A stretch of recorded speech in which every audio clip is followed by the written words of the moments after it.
Hi అండి, welcome back to spicy అమిలా channel. దీపే తన కన్న కూతురు అనే నిజాన్ని తెలుసుకున్న సుమిత్ర. మరి ఇదంతా ఎలా జరగబోతుంది, అసలు ఏం జరిగింది తెలుసుకోవాలనుకుంటే వీడియోని చివరి వరకు మిస్ కాకుండా చూసేయండి.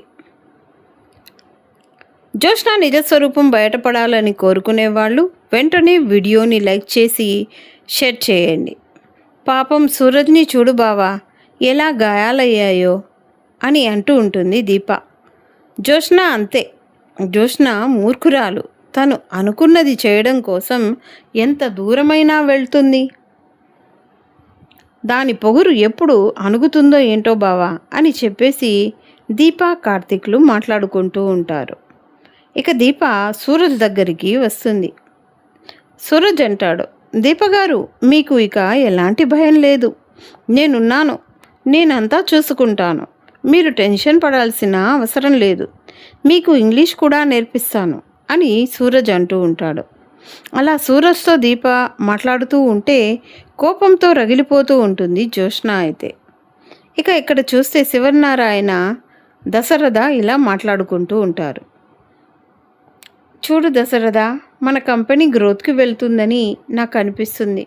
చాలా బాగుంది. మొన్నటి వరకు కంపెనీ విషయంలో చాలా ఇబ్బందులు ఎదురైనాయి.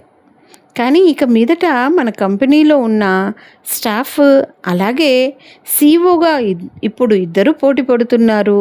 వాళ్ళకి తోడు కార్తిక్కి తోడు సూరజ్, వీళ్ళందరూ కలిసి కంపెనీని గొప్పగా ముందుకు తీసుకెళ్తారు. జోష్న ఆలోచనలు తప్ప మిగిలిన వాళ్ళైతే కంపెనీ కోసం కష్టపడుతున్నారని అనిపిస్తుంది అని అంటాడు శివనారాయణ. ఖచ్చితంగా నాన్న, ఖచ్చితంగా కంపెనీ ముందుకు వస్తుంది. సూరజ్ కూడా చాలా తెలివైనోడు, పైగా మంచివాడు, డబ్బు కోసం ఆశపడని మనిషి. కాబట్టి కష్టపడి పనిచేసే మనస్తత్వం ఉన్న సూరజ్ లాంటి వాళ్ళు మన కంపెనీలో ముఖ్యంగా దీపకి సపోర్ట్గా ఉండడం అనేది చాలా హ్యాపీగా అనిపిస్తుంది.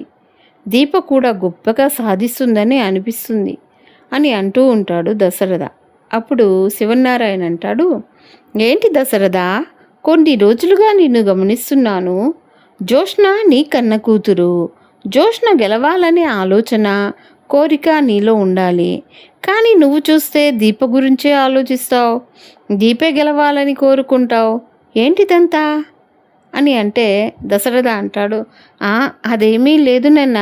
జోష్న ఈగోకి వెళుతుంది. తనకి అన్నీ తెలుసని అహంకారం. ఎదుటి వాళ్ళని తక్కువ చేసి మాట్లాడుతుంది. అది నాకు నచ్చడం లేదు నాన్న. దీప కూడా తనతో పాటు పోటీ పడుతూ ఉంది. కాబట్టి దీపని కూడా తను గెలవనివ్వాలి. అలా అని పోటీ గట్టిగానే ఉండాలి. ఎదుటి మనిషిని ప్రతిసారి చులకన చేసి మాట్లాడే భావం అనేది అస్సలు కరెక్ట్ కాదని నాకు అనిపిస్తుంది. అందుకే నాకు అస్సలు నచ్చదు. కన్న కూతురైనా సరే, ఇంకెవరైనా సరే అని అంటూ ఉంటాడు దశరథ. అవును, నువ్వు చెప్పింది కూడా కరెక్టే. నాకు కూడా అది ఇష్టం ఉండదు. కాకపోతే జోష్న ఇంటి వారసురాలు, అది తప్పు చేసిందని దాంతోపాటు మనం కూడా తప్పు చేయలేం కదా. అది మారడానికి ఏదో ఒక ప్రయత్నం చేయాలి తప్ప అని చెప్పేసి శివనారాయణ అంటూ ఉంటాడు. అలా వాళ్ళు కాసేపు జోష్న గురించి, దీప మంచితనం గురించి, కార్తిక్ గురించి మాట్లాడుకుంటూ ఉంటారు. వాడు ఉండబట్టి సరిపోతుంది. వాడు ఏదో రకంగా అందరినీ ఒక్కదాటి మీద నడిపిస్తున్నాడు. ఎవరికి ఎలా బుద్ధి చెప్పాలో అలా చెప్తున్నాడు. వాడి హుందాతనాన్ని వదిలేసుకొని ఒక డ్రైవర్గా, ఒక పిఏగా పనిచేస్తున్నాడు. నిజంగా కార్తిక్ చాలా గ్రేట్. వాడిలా సింపుల్గా ఎవరు బ్రతకలేరు. ఒక స్టేటస్ నుంచి వాడు ఇలా ఈ స్టేటస్కి వచ్చాడు. అయినా వాడు ఎక్కడా కూడా నా జీవితం ఇలా అయిపోయిందనే ఆలోచన, బాధ వాడికి అస్సలు లేదు. నిజంగా వాడు చాలా గ్రేట్, అంతే కదా. వాడు ఈ శివనారాయణ మనవడు, మరి అలానే ఉంటాడు గొప్పగా అని అనుకుంటూ ఉంటాడు శివనారాయణ మనసులో. అయితే ఇక్కడ చూస్తే ఇక ఇంటికి అందరూ వచ్చేస్తారు. భోజనాలు అవుతాయి. అంతా భోజనాల తర్వాత నిద్రపోవడానికి గదిలోకి అయితే వెళుతూ ఉంటారు. తర్వాత జ్యోత్స్న గదిలోకైతే వెళుతుంది. ఈ ఈలోగా శివనారాయణ పారిజాతం అయితే జ్యోత్స్న దగ్గరికి వెళ్ళిపోతూ ఉండగా, ఎక్కడికి ఈ టైంలో, జ్యోత్స్న పడుకుంది కదా, నువ్వు నువ్వు వచ్చి పడుకో అని చెప్పేసి అంటూ ఉంటాడు శివనారాయణ. అలాగేనండి, వచ్చేస్తున్నాను అని చెప్పేసి లోపలికైతే వెళ్ళిపోతుంది పారిజాతం. శివనారాయణ పడుకున్న తర్వాత ఇక తన రూమ్లో నుంచి నెమ్మదిగా బయటకైతే వస్తుంది. అలా బయటకు వచ్చిన పారిజాతం జ్యోత్స్న గదిలోకి వెళుతుంది. కాస్త లేట్ నైట్ టైంలోనే అలా వెళుతూ ఉండగా ఈలోగా అక్కడ సుమిత్ర చూసేస్తుంది. మనసులో అనుకుంటుంటుంది, ఏంటి అత్తయ్య గారు ఈ టైంలో జ్యోత్స్న గదిలోకి వెళ్తున్నారు? పైగా జ్యోత్స్న నిద్రపోతూ ఉంటుంది ఈ సమయంలో. ఎందుకు వెళుతున్నారు? పైగా అటు ఇటు చూసుకుంటూ ఎవరో వస్తారేమో, చూసేస్తారేమో అని భయం కూడా, టెన్షన్ కూడా కనిపిస్తుంది ఏంటి అని చెప్పేసి అనుకుంటూ ఉంటుంది సుమిత్ర.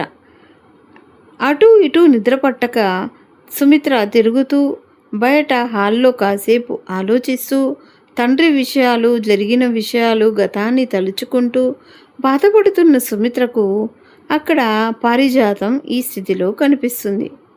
ఎందుకు వెళ్తున్నారు అత్తయ్య అని చెప్పేసి వెనకాలే వస్తూ ఉంటుంది. ఈలోగా గబగబా లోపలికి వెళ్ళిపోతుంది పారిజాతం. డోర్ కూడా పూర్తిగా వేసుకోరు. వెళ్ళి జ్యోత్స్నతో అంటుంది, ఒసేయ్ ఎలా నిద్రపడుతుంది నీకు అని అనగా జ్యోత్స్న అంటుంది, ఏంటి గ్రాని నిద్ర పట్టకపోవడం, నేనేం చేశాను, నీకు పిచ్చి పట్టిందేమి అని అంటే, నువ్వు పిచ్చి పిచ్చిగా చేస్తున్నావు అని అంటుంది పారిజాతం. ఏంటి గ్రాని, ఏమైంది నీకు? అర్ధరాత్రి వాడు వచ్చి ఇలా ఎందుకు నిన్ను విసిగిస్తున్నావు? నాకు నిద్ర వస్తుంది, నువ్వు వెళ్ళు. ఏంటే వెళ్ళేది? ఇది నాకు నిద్ర పట్టక చచ్చిపోతున్నాను ఇక్కడ. ఎక్కడ నిజాలన్నీ బయటపడిపోతాయో, పైగా నీ శత్రువులందరూ ఒకటైపోతున్నారు. ఇప్పుడు గనక మనం ఏదో ఒకటి చేయకపోతే ఇక పరిస్థితులు చేయి దాటిపోతాయి. ఏంటి నువ్వు మాట్లాడేది? ఏం చేయాలి? ఆ సూరజ్ గాడు కంపెనీకి వచ్చేశాడు. నువ్వే చెప్పావు, దారిని పోయే వాడిని తలకి తగిలించుకొని ఇప్పుడు కొత్త శత్రువుని తయారు చేసుకున్నాం.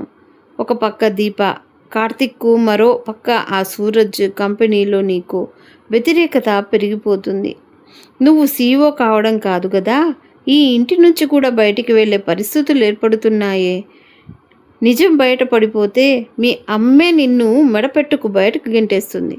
నువ్వు అందరికీ వినిపించేలా మాట్లాడకు.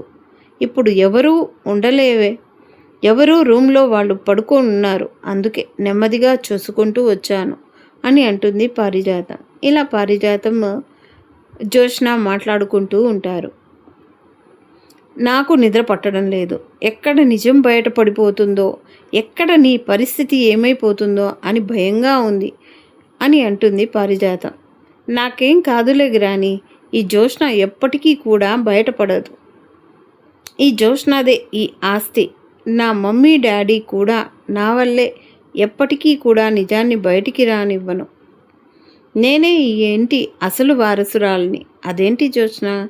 జ్యోత్స్న కదా వారసురాలు, తనే ఈ ఇంటి వారసురాలని మళ్ళీ ప్రత్యేకంగా చెప్తుందేమిటి అత్తయ్య గారు అని సుమిత్ర మనసులో అనుకుంటూ ఉంటుంది. ఇదంతా విని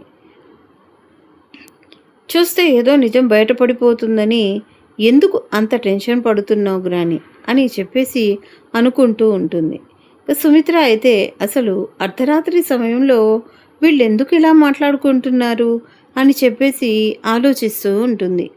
అలా ఆలోచిస్తూ ఉండగానే ఈలోగా, ఏమో నాకు భయంగా ఉంది, నువ్వు ఆ దాసు కూతురని బయటపడిపోయి నా మనవరాలు అని ఈ ఇంట్లో తెలిసిపోతుందేమో, ఆ దీపే మీ అమ్మ సుమిత్ర కూతురని తెలిసిపోతే ఇక మీ అమ్మ నిన్ను నన్ను కలిపి చంపేస్తుంది. ఏదో శివనారాయణ మీద ఉన్న పగ ప్రతీకారం తీర్చుకోవాలని ఆ రోజు నా మనవరాలు ఈ కోట్ల ఆస్తికి వారసురాలు కావాలని నా కొడుకుని ఇంట్లో నుంచి బయటకు గెంటేసి శివనారాయణ సంతోషంగా ఉండకూడదని తన మనవరాలని తన వారసురాలని చెప్పి నేను చెప్పేద్దామనుకున్నాను కానీ ఆ సైదులుగాడు చంపకుండా బస్టాండ్లో వదిలేయడం ఆ దీప బ్రతికిపోయింది. తిరిగి మళ్ళీ ఇంట్లోకి అడుగుపెట్టి తన వాళ్ళ గురించి తెలుసుకుంది. ఇప్పుడు చివరకు సీఈఓగా నీతో పోటీ పడుతుంది. చదువు లేకపోయినా కార్తిక్ దీపని నీతో పోటీ పడేలా చేశాడు. ఇప్పుడు ఇంట్లో గనక దశరథకి సుమిత్రకి దీపే తన కన్న కూతురని నిజం నేను చేసిన మోసం తెలిసి నువ్వు దీపని అడ్డు తొలగించుకోవాలి అనుకుంటున్న విషయం, ఆస్తి కోసం నువ్వు చేస్తున్న ప్రయత్నం, వీటిలో ఏ నిజం బయటపడినా మీ అమ్మ బ్రతకనివ్వదు. ఇక మనకి ఈ భూమి మీద నూకలు ఆ రోజుతో లాస్ట్ అని అనిపిస్తుంది. నువ్వు చేసే పనులు చూస్తుంటే రోజు రోజుకి నాకు భయమేస్తుందే అని చెప్పేసి అంటూ ఉంటుంది. ఇక పురాణం మొత్తం విప్పేస్తుంది. గతాన్ని మొత్తం బయట పెట్టేస్తుంది పారిజాతం అయితే. అలా టెన్షన్లోనే ఏంటి ఏం మాట్లాడుతున్నావు, నువ్వు ఇప్పుడు ఇదంతా మాట్లాడితే ఎవరో ఒకళ్ళు వింటారని చెప్తున్నా. ఎవరు వింటారులేవే, ఎవరు వినరు అని చెప్పేసి వాళ్ళిద్దరూ అనుకుంటూ ఉంటారు. కానీ ఒక్కొక్కటి ఆ నిజాలు వింటున్న సుమిత్ర గుండె ఆగిపోయినంత పని అయిపోతుంది. షాక్ అయిపోతుంది, టెన్షన్ పడిపోతుంది.